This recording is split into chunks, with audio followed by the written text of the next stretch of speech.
Bonjour à tous, je vais vous présenter dans cette vidéo la méthode qui consiste à déterminer la limite d'une suite convergente. Alors pour déterminer la limite d'une suite convergente, qui est notamment définie par récurrence, donc de la forme un plus 1 égale f de un, on va dans un premier temps justifier la convergence de la suite. Puis on va étudier la continuité ou justifier la continuité de la fonction f, donc la fonction associée à ma suite. Puis on va résoudre l'équation f de x égale x qui va nous permettre d'en déduire la limite de la suite.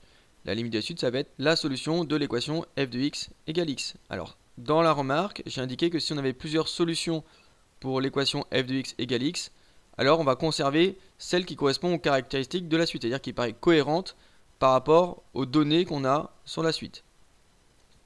Exemple, soit la suite un définie par u0 égale 4, et pour tout naturel n, un plus 1 c'est 1 demi de un plus 1. Première étape, montrer que la suite un elle est convergente. Pour répondre à cette première question, je l'ai fait dans une méthode précédente. Je vous mets le lien en haut à droite qui vous permet d'avoir plus de détails sur comment répondre à cette question.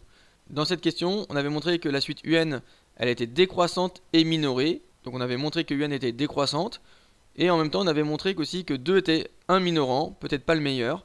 En tout cas, c'était un minorant, donc elle était décroissante et minorée. Donc ça justifiait qu'elle était convergente. Et elle convergeait vers un nombre qu'on va appeler L, qui est forcément un nombre supérieur ou égal à 2. Parce que 2 c'est un minorant, mais c'est peut-être pas le meilleur minorant. Donc on a justifié que la suite un elle était convergente. Donc on va pouvoir maintenant déterminer la limite de la suite un et de voir vers quelle valeur la suite un elle converge. Première étape de cette question, ça va être de définir ce que c'est que ma fonction f. Ma fonction f, c'est la fonction qui est définie par f de x égale 1 demi de x plus 1. D'où est-ce qu'elle vient mon expression f de x? Elle vient tout simplement de la relation que j'ai par rapport à ma suite un plus 1 c'est f de un, c'est-à-dire qu'en fait, f de x c'est la fonction associée à ma suite un. On voit bien qu'ici un plus 1 c'est mon f de x, égale 1 demi de un je le remplace par x, plus 1. L'image de x c'est f de x, l'image de un c'est un plus 1. Elle est définie par f de x égale 1 demi de x plus 1. Elle est continue tout simplement parce que c'est une fonction affine, donc elle est continue sur R, c'est un polynôme. Troisième étape, je vais résoudre l'équation f de x égale x. Donc f de x égale x, ça me donne 1 demi de x plus 1, c'est mon f de x. Donc 1 demi de x plus 1 égale x. Maintenant, je vais résoudre cette équation et rassembler les x. Donc ça me donne moins 1 demi de x. Pourquoi? Parce que j'ai passé le x qui était à droite dans le premier membre, c'est-à-dire le membre de gauche, en moins x. 1 demi de x moins 1 x, ça me donne moins 1 demi de x. Et le plus 1 qui était à gauche ici, je l'ai passé à droite en moins 1.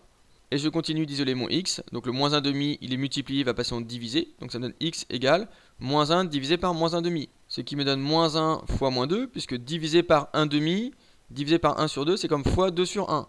Donc ça donne fois 2 sur 1, avec le moins qui était devant, donc moins 2 sur 1.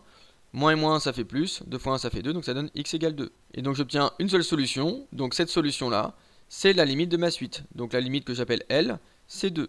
Donc ça veut dire que ma suite un, elle converge vers 2. Donc on a dit que un était décroissante et minorée par 2. 2 a priori c'est le meilleur minorant puisque 2 c'est sa limite.